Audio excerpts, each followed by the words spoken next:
Okay, let's see here. Sandy, where do you work from Wausau? Are you in DC Everest or in Wausau? I live in Wausau, but I teach up in the Merrill School District, just north of Wausau. Oh, you teach in Merrill, okay. Good. Actually, an instructional coach up there, not a teacher anymore, I guess. John Sample is an old friend of mine, your superintendent. Yep. Okay. Did I miss the conversation? Are there other Wisconsin people here then, obviously? Couple.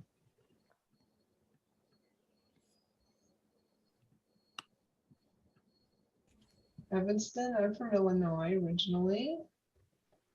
There's somebody from Georgia. I'm in Georgia. From Perry. Terry from Perry. Bayside, Wisconsin. Oh, nice. Okay. Canada, I think you win. I think you're the furthest away. Although we usually have people from around the world on these events. Your influence is far and wide, Donna. It's, I know, it's so crazy. Kansas.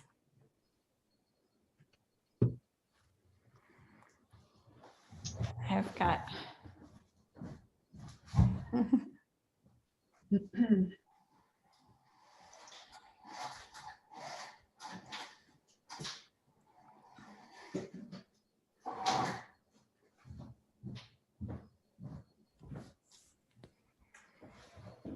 we're having a super sunny day, which is a good thing. When I was Us getting too. It was so cloudy today, but it's gotten cheery. yeah, a little more spring-like. We had a big bunch of snow again last Sunday, so it was nice to have spring weather the last day or so. So that's April. So all right, my friends. I am really particularly honored to be here with these two ladies that have become my friends in the past few months. It's been really enjoyable getting to know them and the mission that they are starting here about shifting the balance. So it's just an incredible honor to host this, not book study, but this discussion about shifting the balance. So I'm going to start with some introductions. Jan is in my left-hand upper corner, and you can all see her. And Dr. Jan Burkins was an elementary classroom teacher for 8 years and began her career in 1989 as a kindergarten teacher in the heyday of whole language. She was frustrated because not enough of her students were learning to read and went to graduate school to learn more about how to help them. Her dissertation was a meta-analysis in the research on phonemic awareness, which was published around the same time as the NRP meta-analysis. After graduate school, she worked as a literacy coach, a district literacy leader, and a K-12 language arts consultant at a state regional service agency in Kerry's home state of Georgia. I think that sentence went together. That would be my home state. Okay. For almost 12 years now, she has been a full-time writer and consultant, mostly supporting balanced literacy educators. She has 4 sons ranging in age from 13 to 25 and lives in Athens, Georgia. Wow, I can't believe you have that many boys. I do. No All girls boys. there, huh? No girls, not even the dog. And Dr. Yates, Dr. Kerry Yates, is an educator, author, speaker, and coach with a passion for helping busy literacy educators thrive. Her teaching experiences include time as a classroom teacher, special education teacher, and reading recovery teacher. Kerry has also spent the last 16 years serving as an elementary principal and district level administrator. The connecting thread of all of Kerry's experiences in schools has been a passion for early literacy success, as well as providing effective leadership for change. Kerry's goal is to help other educators discover what's next on the road to helping all children thrive. Kari is the grandmother of 4 beautiful grandchildren and lives on a Minnesota lake with her husband, John. You can't possibly have four grandchildren. I do, but we have to be really humble and honest, and I have to just clarify, I'm not Dr. Kerry Yates, I'm just Kerry Yates. Oh, sorry about that. I can't claim a doctorate I haven't earned. That's true, and I apologize for that. Between the two of them, Jan and Kari have authored and co-authored 8 books for balanced literacy educators, including the book that brings us together tonight. And here's the book, in case you haven't seen it. I know it's published through Stenhouse. Yeah, It was hard to get for a while. I don't know if it is now, but it's more available now. Okay, Yeah. great. All right, my friends, without further ado, our speakers tonight, Jan and Kari. Thank you so much, Donna. You're welcome. We know that you took a bit of a risk in inviting us to share our work with your Facebook group. And, you know, one thing we really respect and appreciate is anyone who is courageous enough to step out of their comfort zone and into vulnerable spaces in the name of bringing people together. And so we start by saying thank you. Yeah, a You're really welcome. true and sincere thank you, Donna. We're really honored to be able to step into this space with you. And friends, we're excited that you're here too. Kari and I are writing partners who actually met on a Voxer group of balanced literacy educators, and we became dear friends before we ever began this crazy project together. And we're glad to have each other as good friends, because when you write a book that is positioned in the middle of 2 opposing groups, you just might find yourself hanging out kind of in the lonely middle. So we're really excited to be here with you. Yeah, and we truly want to thank each of you for making time to be part of this really important conversation. Just showing up here tonight means that you are a bridge builder of one kind or another, and our hope is that we can support you in exploring ways to bridge the divide between balanced literacy and science of reading communities. Of course, there are lots of educators out there who are really eager for change, open to revision of practices, and just like ready to move.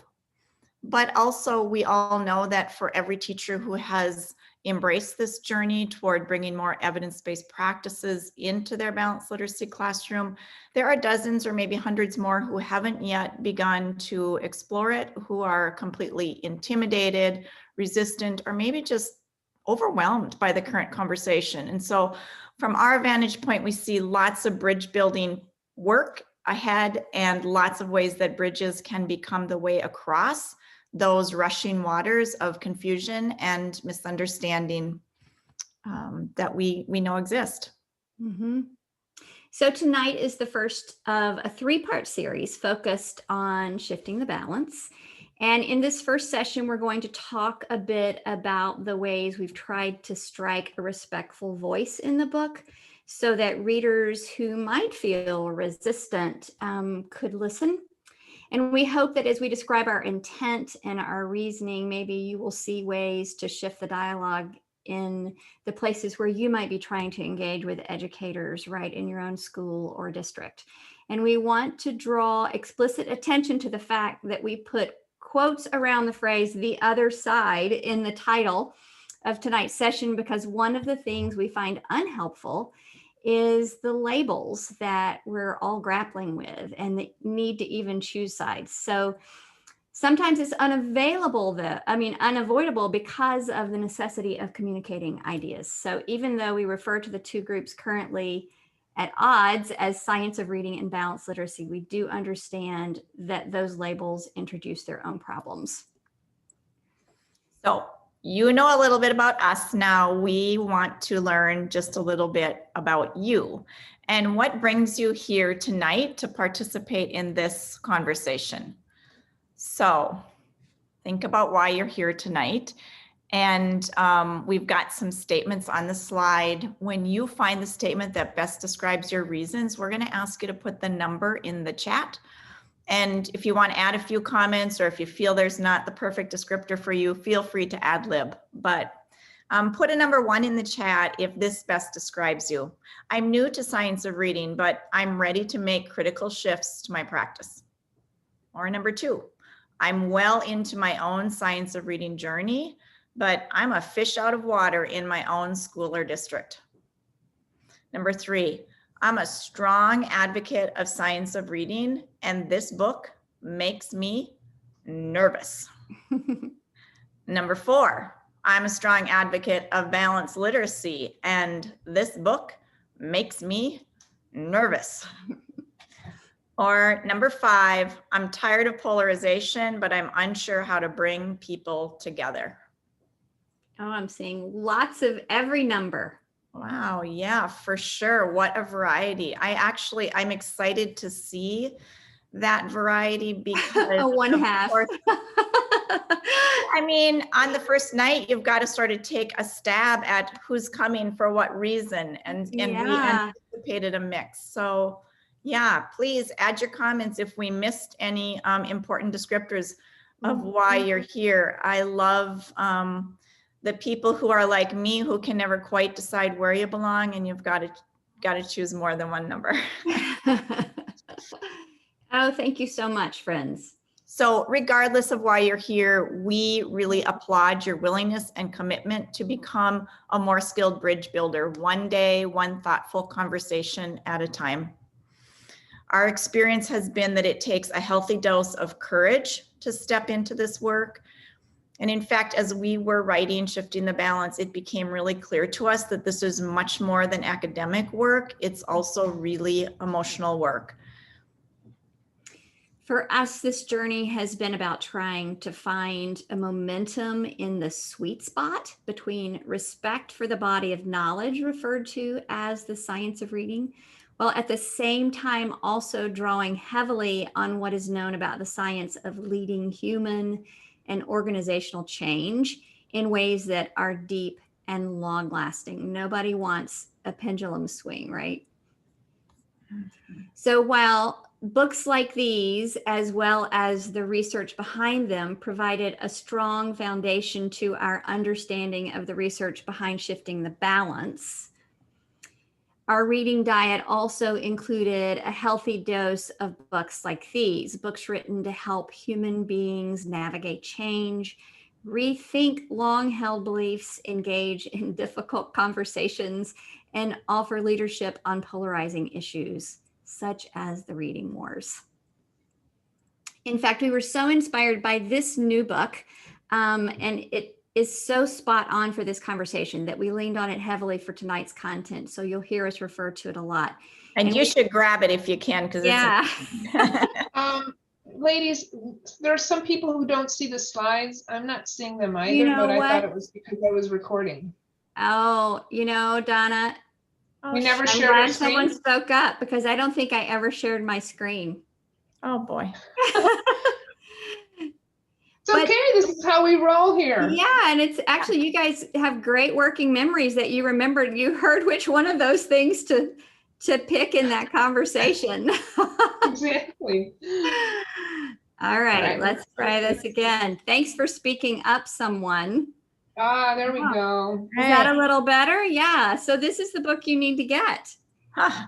Hey, will you back up just to those last couple slides so they can see Yeah. the full range Yeah. of books, even the one before that? Yeah. Okay. So this is the momentum.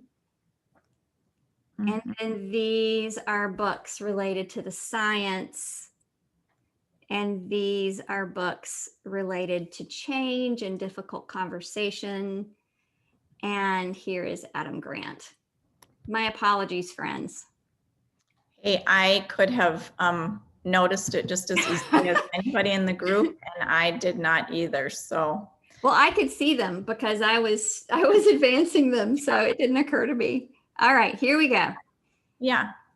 So as we look out at the literacy landscape these days, we see how it would be really easy to buy into the idea that balanced literacy practices take children and teachers in one direction, while science of reading takes them in a completely different direction.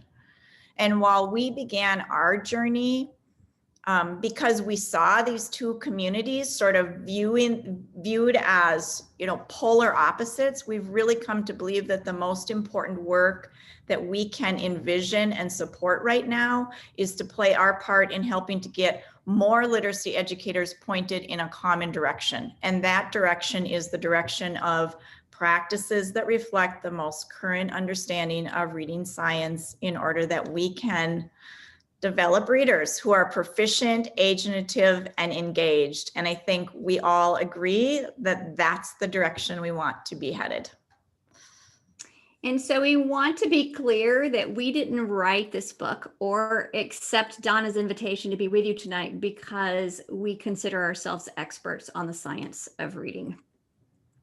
That's not our intention at all. We wrote the book and we accepted Donna's offer simply because we care about the conversation and we want to offer whatever tools we can to advance it in productive ways, because what our own experience has taught us is that sometimes the thing that needs to shift is something in how the conversation itself is playing out. So to that end, we offer 5 walls, otherwise known as barriers or roadblocks, that we're personally working to avoid in order to support more productive conversation and therefore more informed implementation of the science of learning to read. And please believe us when we say, for us, every one of these is still very much a work in progress. We've not mastered them. We know we're both capable of getting very triggered, of falling into unhelpful responses and patterns at times. But these are 5 things we're being intentional about as we try hard to keep conversations going rather than shutting them down. And for each wall, we offer instead, since you're bridge builders, we offer a corresponding bridge that we're trying to build. And each bridge is a tool we depend on, we try our best to use to support connection and dialogue and reflection and learning. And when we wrote Shifting the Balance, we were intentional about supporting the head and the heart. And that's what we hope to do in this series as well. And all along the way, as we wrote and as we prepared for tonight, as we do with anything that scares us, whether a little or a lot, and quite frankly, tonight's feeling just, it feels a little bit scary to us. We try to remind ourselves and each other to keep breathing. And maybe something we say tonight will scare or trigger you, or maybe it's something that's said at your school tomorrow that scares or triggers you. And if it does, we invite you to rely on the power of the inhale, exhale cycle to keep your heart beating and your mind clear. So here we go with the first wall that we are really trying to avoid putting up. And that wall is the wall of certainty. And certainty is the way of thinking or stating our case as if it absolutely is impossible that we could be wrong in any way. And certainty is tricky, not only because of how it can close our minds to other possibilities, but also because even when our case is strong beyond any doubt, presenting it as such can carry the subtext that there's no need for and maybe even no room for conversation. In Think Again, Adam Grant writes, multiple experiments have shown that when experts express doubt, they become more persuasive. When someone knowledgeable admits uncertainty, it surprises people and they end up paying more attention to the substance of the argument. On the other hand, the bridge we are working to build is the bridge of curiosity. And by inviting curiosity, which is what originally lured us into this project, both our own and that of others, we open the door for exploration and discovery. And in fact, we think this mindset is a great one for a group that refers to itself as the science of reading, right? Scientists question everything, including the things that everyone else is certain about.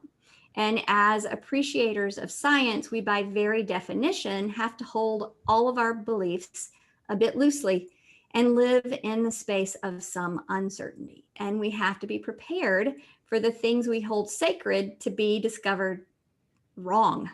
and to be reshaped based on evolving science and understandings. You know, if you think of poor Pluto, for example, once an important part of elementary science curriculum and now considered too small to really matter, some people we know are still struggling to accept the fact that Pluto is not considered a planet. And there's something about letting go of Pluto that rocks our world a bit. And, you know, maybe Pluto is too far out in space to seem relevant for us tonight, but let's look at an example that's a little closer to home. We've been reflecting on the relatively recent questions about the importance of the more general phonological task of developing the ability to rhyme on the path to developing phoneme awareness. And even among the science of reading community, it has become apparent that there are some differing perspectives. And even you may find you have some resistance to letting go of something like onset and rhyme or word family work as a cornerstone of phonemic awareness instruction. And even us saying this may arouse some triggers for you, but this uncertainty, which should be a constant for all of us, can lead us to think and study more deeply and ask more questions. And it is making room to question in the first place, being uncertain, that leads to discovery. So Donna shared our bios, and it's clear we've had long histories in balanced literacy, and many people are wondering what the heck is going on and how did you end up here writing this book? And so I'm going to just share some of the stepping stones in that journey. And the first really is probably October 2018 when this APM piece first began to make the rounds, Emily Hanford's Hard Words. And I quite honestly, when I first read this article, was not curious. In fact, my initial reaction was more like, what a whole lot of misrepresentation, misunderstanding, distortion of the facts, and who the heck is this reporter anyway, and why does she think she can write about balanced literacy? But this was the article that just would not go away. It kept showing up in our inboxes. It was shared by colleagues and principals and reading specialists, by school board members, and it popped up in conversations with fellow balanced literacy educators everywhere, who understandably were meeting it with a fair amount of resistance. So much so that we couldn't help but start noticing how intense the energy was around this topic. Discussions were heated and polarization became more and more evident as we saw people hunkering down and digging in their heels to defend current practices. About a year later, I participated in letters training. It wasn't easy for me. I come with a strong reading recovery background, and this created for me, on day one especially, more cognitive dissonance, more feelings of being off balance. My first day strategy, keep breathing, just keep breathing. And then Edweek launched a whole series of articles. The first was called Getting Reading Right. It began in October of 2019. And about that time, I was working in a district that Jan and I have both done some work in, where the icing on the cake for me was when the principal there, who we both have immense respect for, said to me, hey, it's like a pressure cooker out here trying to figure out what all of this conversation means for our schools. And what are you, people who are making a living helping others think about balanced literacy, going to do to support us in figuring this out? And that was a really humbling moment of feeling off balance. And oh, Jan, you should go to the next slide. Maybe you and I didn't express in the same ways. You know, by this point, we were beyond unsettled, and it was clear that the balanced literacy educators around us were too, and we felt some responsibility, and we began to get curious. What was it that we weren't understanding? And we couldn't just pretend that nothing was happening and assume we could write it out. That's just not who we are. And the growing need to understand eclipsed our fear of being wrong, and we just really become downright curious. And as balanced literacy educators, we had a growing awareness that the quote unquote other camp was looking over at us.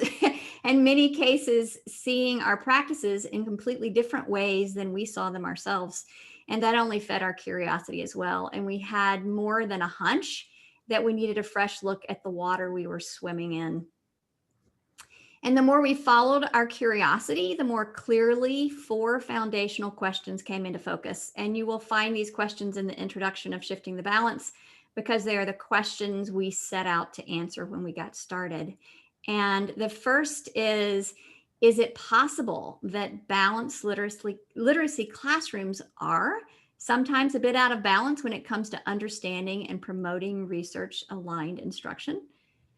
And could it be that we are missing or misunderstanding compelling opportunities to bridge research and instructional practice to the reading classroom? Do we have some seemingly logical practices that are driven more by intuition about how reading appears to work on the outside than by the science of how reading actually works inside the brain? And finally, is it possible that a few simple but powerful shifts could help us unlock literacy for more children than ever before, especially those for whom the current systems do not work or don't work well enough? Adam Grant's work suggests that there is this sort of inverse relationship between certainty and curiosity. And from our viewpoint, we started to realize that because our curiosity was truly piqued, because our certainty was waning. And as our curiosity elevated, our certainty dropped. And this, we came to realize we were sort of living in what Grant calls an overconfidence cycle. And it's sort of the sort of thing that's sort of fed by an echo chamber, right?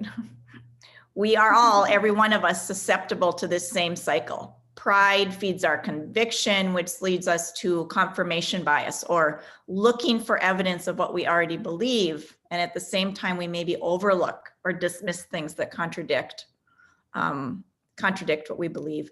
And this confirmation comes from hanging out with, reading, and connecting with people who have beliefs very similar to ours. And so it continues.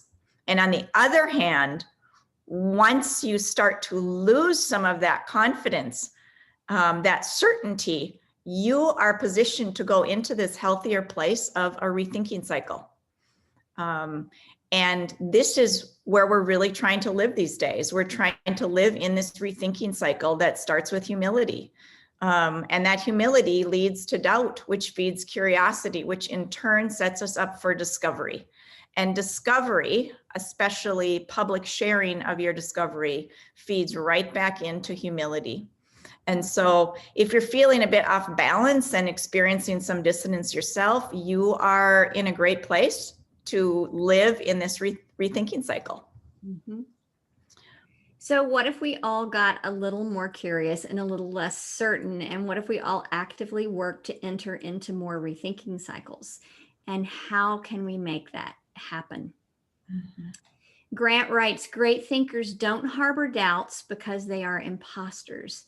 They maintain doubts because they know we're all partially blind, and they're committed to improving their sight. They don't boast about how much they know. They marvel at how little they understand. They're aware that each answer raises new questions, and the quest for knowledge is never finished. A mark of lifelong learners is recognizing that they can learn something from everyone they meet.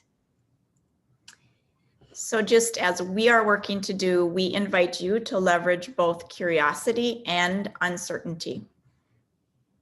Regardless of which side of the chasm you're on, curiosity is one powerful way to build a bridge to connect with the other side.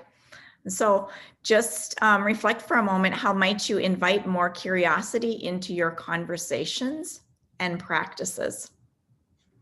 And if anybody feels brave enough to use the chat box to share how they might get more curious, we welcome that.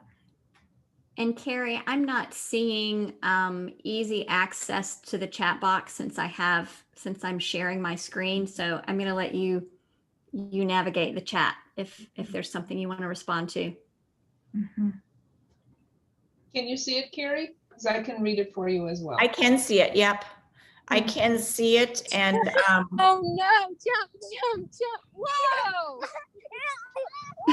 Everybody, please unmute, please mute yourselves. well, somebody's doing something really exciting. I can tell you that.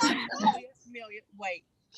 You're okay. She's at that age where she's like, she knows what she wants, and when she doesn't get it, we're working on it. You can Oh, no. probably mute her yourself. Whoever's the host of the meeting can go in and individually mute her. If you go in the participant list, you'll be able to mute anyone who is. Thank you. Okay. Yeah, he's the host. Oh, it's so sweet though. Yeah, I appreciate, Alicia is saying, listening with an open mind to your colleagues. Allison is saying small case. Sorry, you guys are probably just show going to how check them certain out. strategies will help. She saw her outside. Oh, She's did like, you? Mommy, can I go? I'm like, You know, Aw. a case study is a great idea because And it it's really it nice. starts with curiosity. Mhm. it's a really Yeah. great day to go fishing too. Oh man. You think maybe mute her? The host can hover the top right corner of the picture and mute that person. Go, go, go. Can you tell who it is, Donna? Yeah, Oh, there we Natasha go. Now you Schaefer. see her do it. Can I want anybody you to tell who it is? here. Maybe help Donna out. Lainey, she can go. Natasha Schaefer. I want to say 2.5 years. Okay. So not too long before we got, I mean, not too long before. Oh, Okay, all right. Thank you. Jan, So, let's dig into 2. all right, the second wall. And now it's time for the second wall we're trying to avoid putting up. And the good news is that being a little less certain and a little more curious helps us to avoid this wall too. And that second wall is really easy to put up when we think we are right. And it's binary thinking or all or none thinking. And you don't have to look hard these days for examples of binary thinking on both sides of this conversation. And even everything from vaccines to climate change, the more polarizing the issue, the more susceptible we are to binary thinking. And if we approach a conversation with our minds already made up, or thinking us versus them, looking for ways to prove ourselves right and the other side wrong, which, by the way, we admit we have done a fair amount, rather than looking It's to the real reason we started the project, It right, is. Jan? because we were right and we knew what we needed to tell people. But practicing binary thinking in turn fortifies some walls. But instead, we'll give you an example. We really appreciate this book. It was one of the first we read, and we pointed it out to a thought leader in the balanced literacy community who told us that she refused to even read it simply because it had science of reading in the title. And this is an example of all or none or binary thinking. And it's an example from the balanced literacy community. And we'll be the first to admit there are plenty of them. But we wonder, have you noticed any all or none thinking in the community to which you're most closely aligned, whether balanced literacy or science of reading? And we would be willing to bet there's been some. The opposite of binary thinking is making space for the complexity that exists wherever groups are disagreeing. Teaching children to read has a great deal of complexity to it, and perhaps that is something on which we can agree. And if you've visited a number of so-called balanced literacy or science of reading classrooms, it's unlikely that any two of them look exactly alike. So, but by pushing ourselves to acknowledge a whole continuum of interpretations and approaches, we're working to stay engaged without shutting down the conversation. So let's begin this section about complexity and binary thinking with a little thought exercise. So which do you value more, making instructional decisions with your head or with your heart? Do you favor the science of teaching reading, evidence, research, facts, studies, data? Or do you favor the art of teaching reading, making learning meaningful, engaging, joyful, being responsive to students? You figured out our game. I see a lot of boths coming up in the chat box. If only it were that simple, but of course it's not. And in fact, you may have found yourself pushing back on these two extremes, and you did if you typed both in the chat box. Of course, you can value data and responsiveness. You can value research and student engagement. Those two don't have to be separated. In fact, talking about this false dichotomy as if it is true is part of what separates us, and it is actually contrived. Jane Kaisi introduced us to the terms looking both ways at once and dynamic tensions, and these terms are reminders about an important force at play in a successful teaching practice, and we believe a successful life even. And it's the same idea that David and Meredith Lieben refer to as both and pedagogy. And if you know the Liebens and their work, you know they advocate both the art and the science of teaching reading. Our profession is full of tensions that can often seem to be in opposition to each other. Take a look at this list of examples and pick one that resonates with you.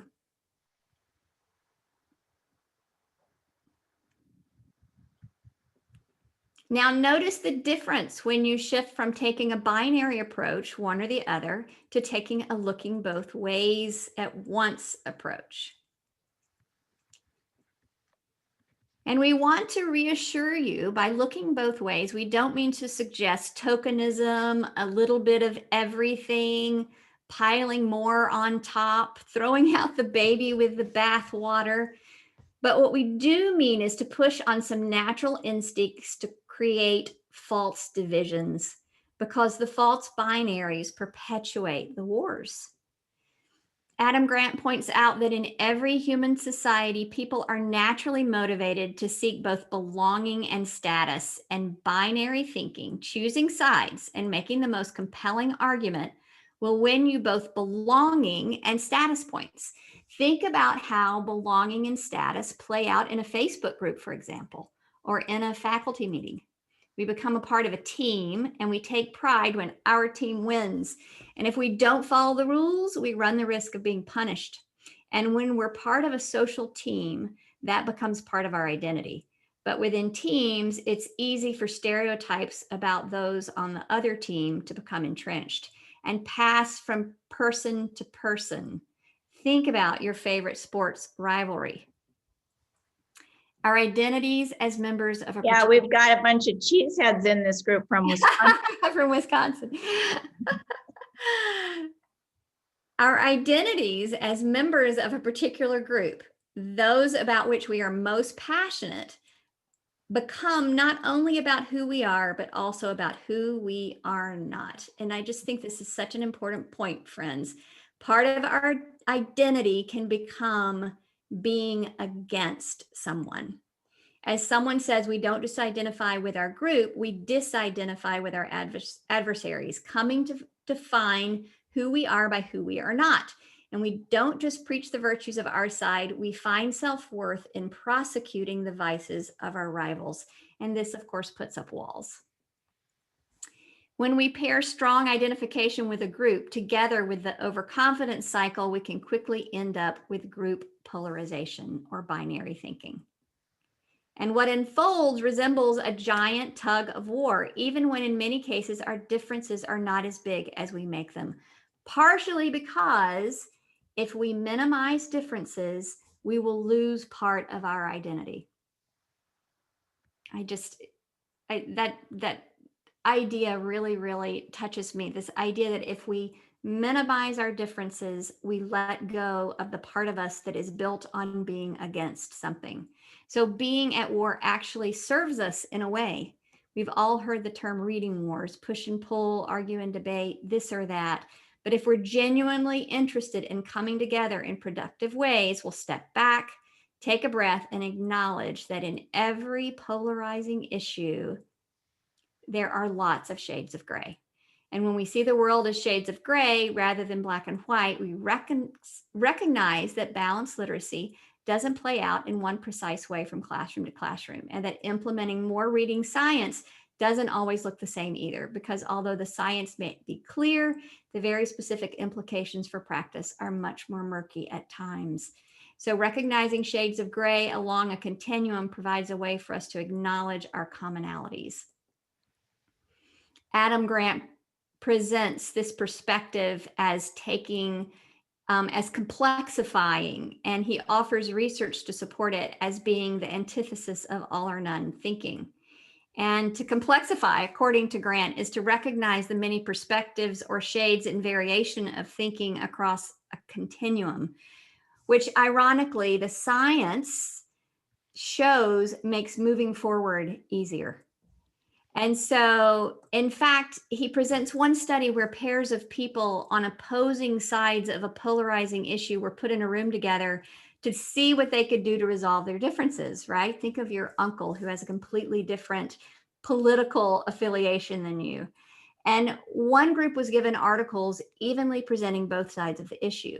And the other group was giving articles that complexified the issue, presenting variations in the middle. And the people in the group who had the more complexified research, rather than the research that presented all one perspective and all another, were more likely to change their minds. So the implication is that if you want to change someone's mind, complexify the issue. Absolutes actually arouse more suspicion. So looking at the complexity of something is simply a choice or a mindset. Are these two objects the same or different? Well, it's a little bit silly to debate this, isn't it? Because the answer isn't as simple as all or none. Binary thinking. We have a lot more productive conversations if we talk about the ways they're the same and different, complexifying the conversation. Embracing complexity leads us to look more closely for common ground as a starting point toward positive forward motion. Many of you know Marnie Ginsburg at Reading Simplified, and she gave us a really warm reception to the Science of Reading community. And also she gave us some strong feedback on some parts of our book. And we were so grateful for her insights and her honesty, and the icing on top was her kindness and her ability to embrace some complexity. Rather than say that her way of viewing the topic was all right and ours was all wrong, and that because she disagreed with some parts, there was no space to look at others. But she understands that complex ideas aren't always so black and white, and that it's possible to disagree without abandoning the conversation. And we'll make some changes in upcoming printings of our book because of feedback from Marnie and Donna and others like them, because acknowledging complexity makes space for people to move closer together without shutting down the conversation. And we've been so grateful for those who are willing to complexify this conversation. Mm-hmm. So the bridge to complexity, a way to break down the walls that are put up with binary thinking, is to let go of the idea of winners and losers, of being all right or all wrong. And so we invite you to take a minute and reflect on this question and share a couple of responses in the chat box. Where might you stretch yourself to acknowledge complexity as a safeguard against binary thinking? Mm-hmm.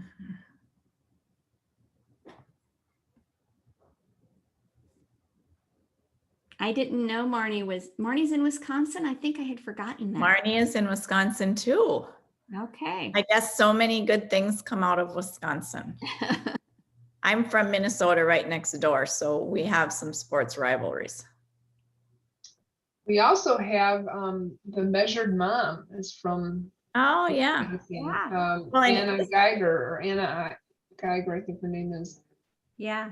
And isn't Mark Seidenberg also in Wisconsin? Yep. Yeah. And Steve Dykstra. Wow. There's Well, a bunch of us.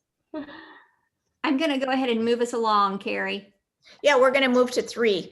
The third wall that we're working hard to avoid, and that one is judgment. Or you may recognize this wall by some of its other popular names, including shame, guilt, blame, or even superiority. We're all familiar with this wall. In our experience, this is a really easy one to put up, especially when we feel threatened ourselves. And it's one of the trickiest ones to manage because judgment in all of its forms can often feel sort of like an attack on our very identity. And the antidote, or the bridge that we offer, is vulnerability. And that is to risk putting ourselves out there. Vulnerability is that decision to sort of raise your hand and say, I don't know what to do, or I'm not sure I understand, or I think I'm changing my mind about something that I was really deeply committed to in the past. I'm rethinking it. Or I realize the approach I've taken to this conversation has not been helpful, and I wish I'd have approached it differently. Vulnerability can be really hard. And we do feel like experts on this because, believe us, we're having to live it every single day. And we've had to say all of these things more than a little bit lately.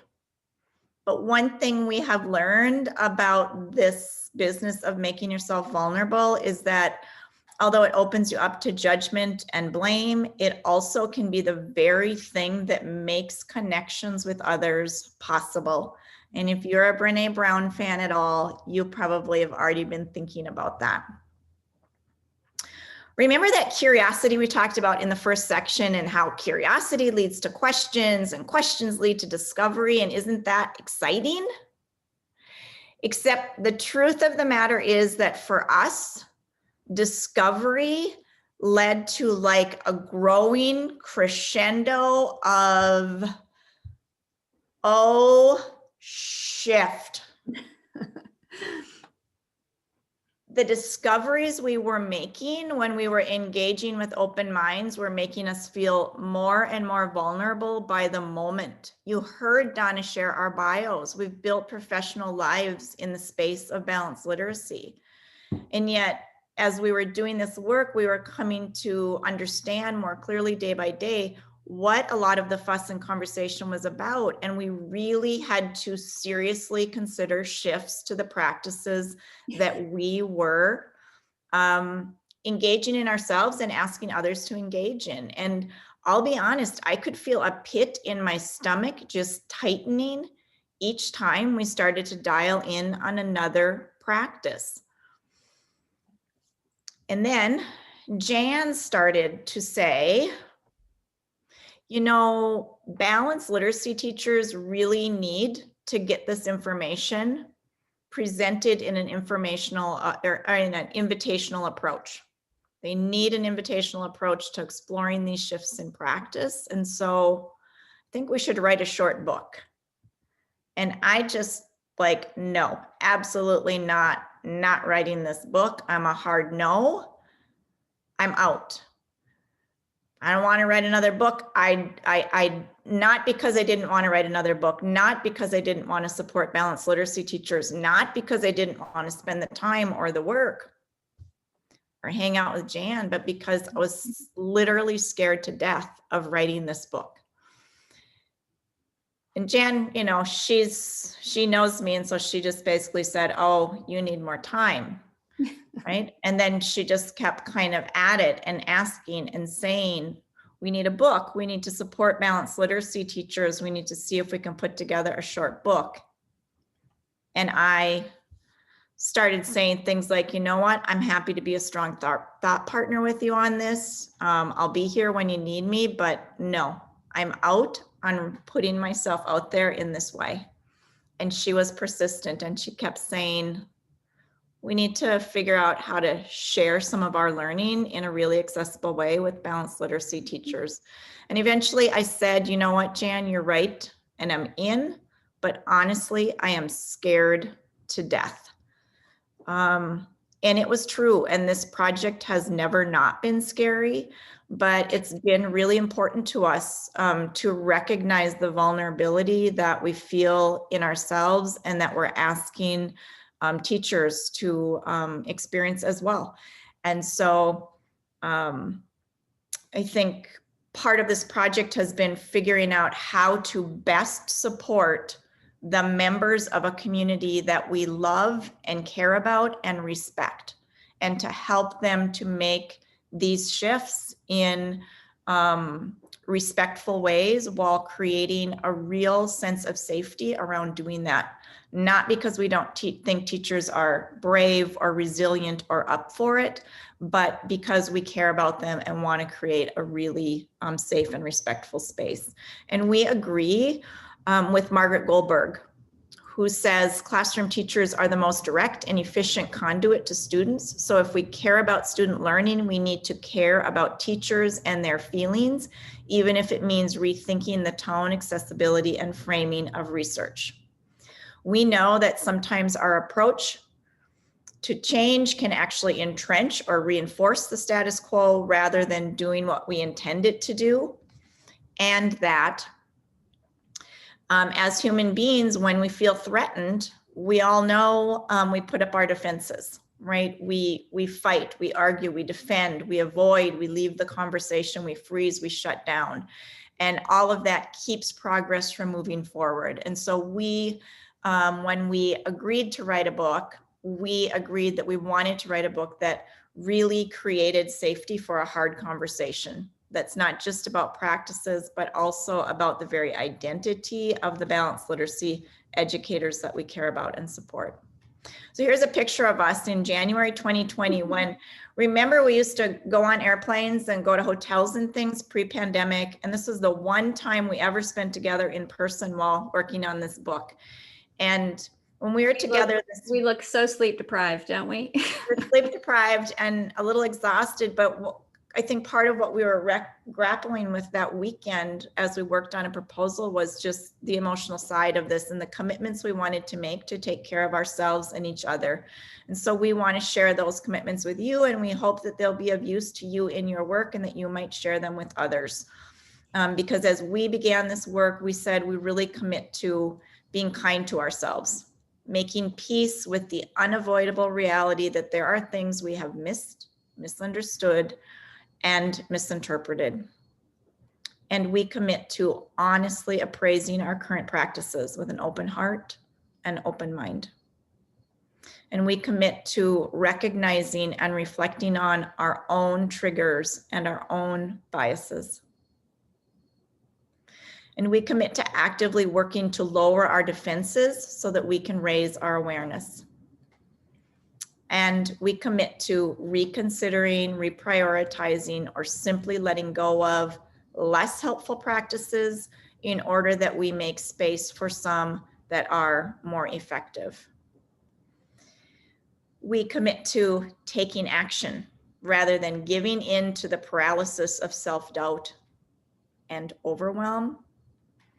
And that all of those practices are what we've used to kind of help ourselves keep putting ourselves out there in a vulnerable way. And we invite you to then reflect on how you might bravely harness that power of vulnerability to build a bridge in your context. What is it that you might do to make yourself more vulnerable in order to advance this work? So we're on wall number. Jill is writing just the sweetest comment. And Jill, that's really our hope here. It's awkward for us to talk about ourselves, but we really want to be honest in sharing just how real the journey has been in terms of humility, vulnerability, and kind of feeling sick from time to time about the whole thing, quite honestly. Yeah. So we're on wall number 4. And in addition to helping people feel more safe, we've realized that they need to feel heard. And these last 2 walls, they're shorter and they're really action oriented. So that is, we want them to hear our message at all. We need to first listen to what they have to say. But oftentimes we're so distracted by what we think someone else needs to hear that we just blow right past their concerns and dismiss them. And we actually make it harder for them to hear us and more likely that they'll reject our ideas. So if literacy educators are ever going to start pulling together instead of against each other, then we're going to have to start listening to each other better. And so we began writing Shifting the Balance by listening to balanced literacy educators who didn't want to hear about the science of reading and asking them why. We wanted to hear what their barriers were, what were their concerns, what were their fears, and we had tried to address those in the context of the science throughout the book. So shifting the dialogue in many cases started with listening. Even though we may feel like getting our message heard is the first priority, having someone feel heard really comes before that. And rather than thinking of a conversation as a chance to change their minds or convert them to our perspective, we've learned that thinking of it as a chance to build trust actually moves the conversation forward. That's a great question. I'm seeing over in the what if no one is talking about it? Start with curiosity. Sorry, I don't mean to get off track here, but telling someone to change actually makes it less rather than more likely that they'll change. And this is because people will almost never change without first feeling understood. Getting and keeping momentum towards change practices starts with respectful conversations. So the pre-writing for Shifting the Balance and the work we do now was an exercise in listening, and the tone of the book was decided based on lots of conversation with educators who were less than receptive of the science of reading. And we've learned that if we assume an open, receptive posture, ironically, our message seems to get across better, rather than an echo chamber where those who already agree with us are nodding and patting us on the back. We're learning to suspend that validation to intentionally hear those who tend to be quiet or who might disagree with us. But an invitational stance is not a trick or a strategy to lure people into our agenda. It is offering a sincere desire to learn from one another. So Shifting the Balance became and continues to be an invitation to collaborate. And that's what Donna basically is saying by hosting this book study. She may not agree, or we know she doesn't agree with every fine point in our book, but she knows, and we know that we can learn from each other. And collaborating and listening means shifting from an information delivery stance, saying things like, here's what you need to do to change, or here's what you're doing wrong, here's what you need to learn, to a learning stance. Letting go of delivery mode has meant trying to move away from proving we are right or unloading our expertise or judgment to committing to first understanding the perceptions, interpretations, and values of both sides. And sometimes that's not easy. So basically, telling creates resistance while asking questions creates relationships. And so you can start. And someone was just saying, what if nobody's talking about this? You can start by asking some questions. So we're trying to ask a bit more and tell a bit less, because if people feel heard, then opportunities to explain seem to open up. So in preparation for writing this book, we found ourselves asking these questions, and they may be questions that you can use to get to know someone who sees things differently than you. Questions like, what are your greatest worries or fears in this conversation, this plan, or this approach? That question, I think, is so critical to get at early on. Give people space to name what's the scariest to them.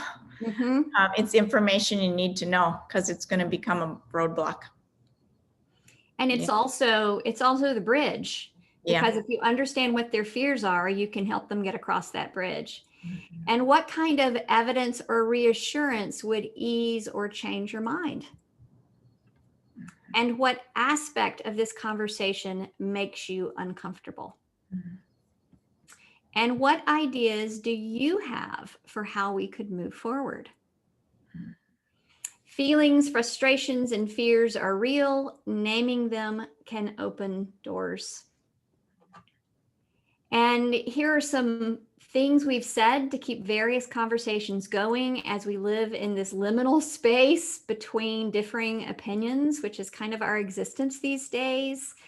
All of these statements basically say we're in different places, but I'm so grateful that you're willing to stay in conversation with me. And when someone shares something with us, when we're at our best, when we're at our strongest, we try to remember to check in. And so rather than jumping in with a response, we might summarize, saying something like, so you're saying the thing you're most afraid of is kids becoming word callers rather than thinkers? Am I understanding that correctly? Or, so you're saying that whole language used as a synonym for balanced literacy practices feels like a real misrepresentation to you? And then we found ourselves even checking in on our check-ins by asking something like this: did I miss or misrepresent anything? And conversations like this are what led us to start our book with language comprehension, for example, because balanced literacy educators are worried about children becoming word callers. So rather than dismiss this concern, we knew we had to find the ways that science of reading and balanced literacy practitioners share this concern.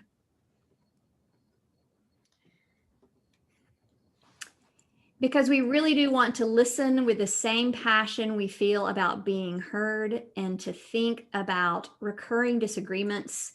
You know, think about the thing you fight with your partner about over and over, and how you might find yourself in information giving stance rather than in learning stance, in being right and making sure you tell them about that.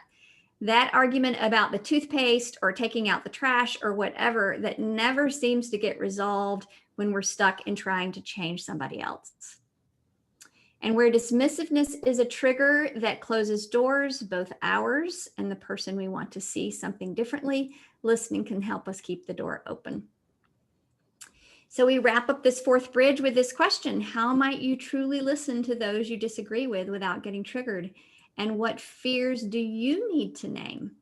They may even be fears about our book. So we're going to move to the fifth.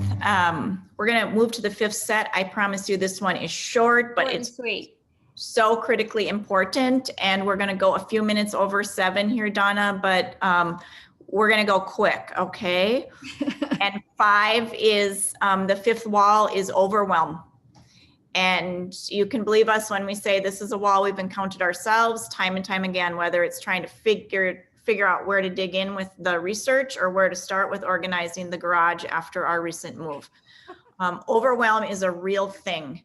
And when facing this enormous body of information, it's easy for teachers to feel overwhelmed, but the antidote to overwhelm is helping people find entry points. Whatever the task, whoever we are, we need to start somewhere. And I know that in some cases, this worries people because they recognize that what might be called for is just a more complete and total transformation of practices.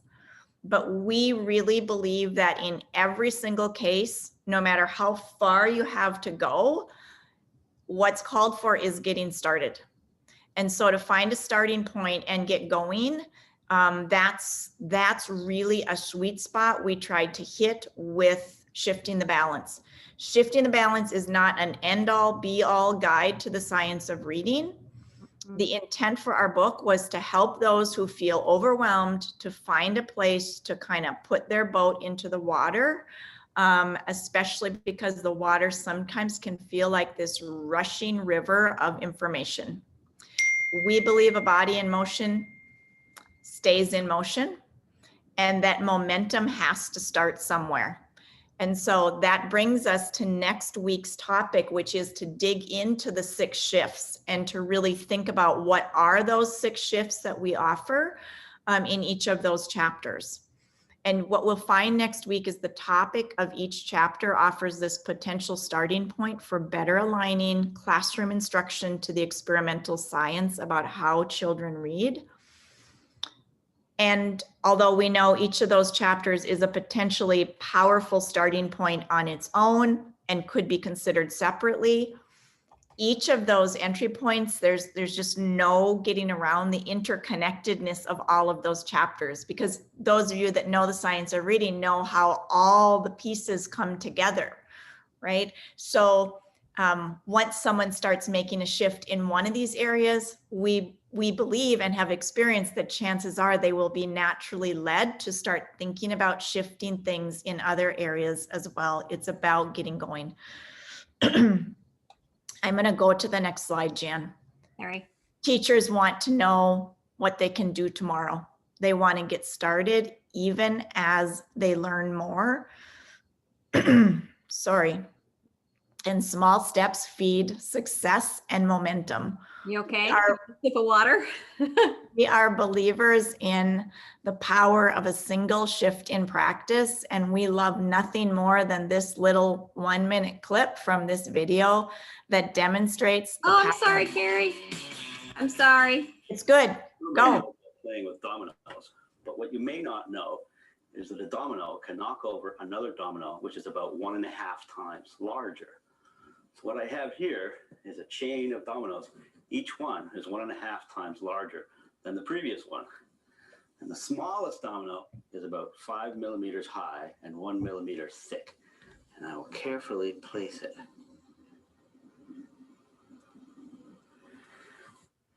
And there are 13 dominoes. And the largest domino, it weighs about 100 pounds and is more than 1 meter tall.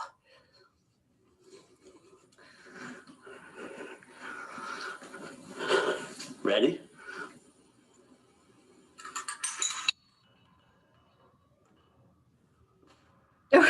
Boom. That was 13 dominoes. If I had 29 dominoes, the last domino would be as tall as the Empire State Building. Wow. Ah, sorry. Okay. I got to Nobody get knows past about this playing with slide. dominoes. It's set But on what a, you may not know. there we go. Yeah, so transformative change can begin with a single, reasonably small shift in practice. Oh, here we go again. Here again. Okay. So Jan, I'm going to go to slide 133. Is that where you are too? I can be. Yeah. So we just want to end by, we want to end this section by assuring we know shifting the balance is not, it's not a complete, and it's not going to lead to a complete and comprehensive transformation of anybody's practice. But we do believe it is a book of entry points written for an audience that may not be quite ready for that complete and total transformation. But for those who are ready for more information. This book is going to be a great fit for balanced literacy educators who are new to science of reading and trying to get grounded, for anyone who's overwhelmed, for anyone who's learned a bit about the science but wants some practical applications. Maybe if you're working in a balanced literacy school but looking for ways to make some powerful shifts within that required framework. Or maybe you're a science of reading advocate having a really hard time just getting traction in a balanced literacy system with teachers or leaders in your district. If you're advocating for more change, but sometimes feel like you're kind of speaking a different language than the balanced literacy educators around you, we encourage you to explore shifting the balance as just a way to support that. And we offer this text really as a way to build bridges, to start some domino chain reactions, and to crack open some doors. It was Donna that said to us first, I think this book can crack some doors open, and we really appreciated that. Mm-hmm. So if you have insights for us or suggestions, we invite them. We're just really grateful to all the people who have assumed goodwill of us and have been willing to support our project in ways that even while doing so, help us think about how to keep refining our message and our thinking. And so as we wrap up this final small but mighty bridge, we leave you with these questions. How do you think you could leverage the power of multiple entry points in your setting? What's one small thing you can do already tomorrow to support positive forward motion in your classroom, school, district, or sphere of influence? We invite you to share a next step in the box and the chat box, and Jan's going to just tell you a little bit about what next as we move forward in our series. So this brings us to the end of part 1, and we appreciate your time. And again, we thank Donna for the opportunity, and Donna just posted our website in the chat box. We've made a lot of free downloadables for you there, and we invite you to connect with us there.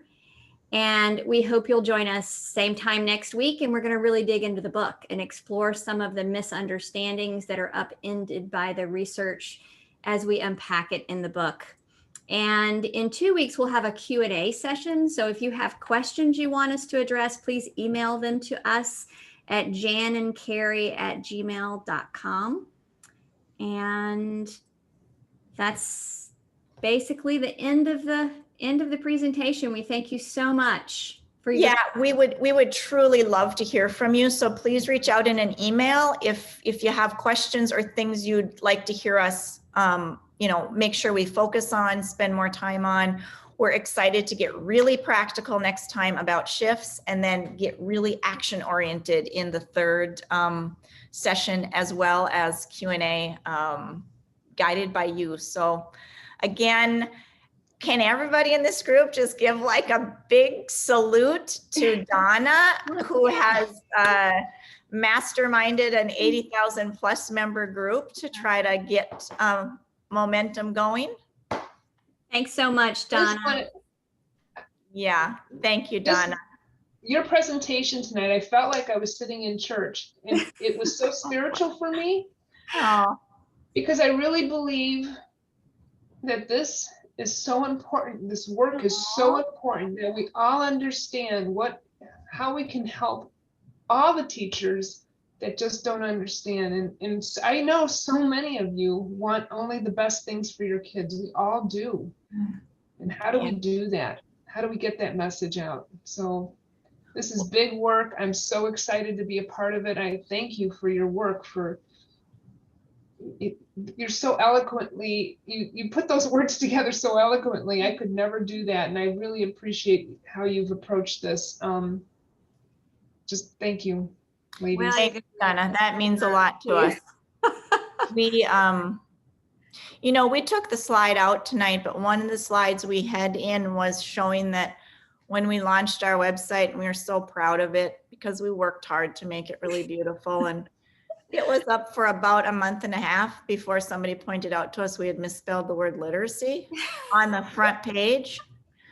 And we feel mostly anything but eloquent or smart or anything these days, but we do, we appreciate the opportunity to just be part of trying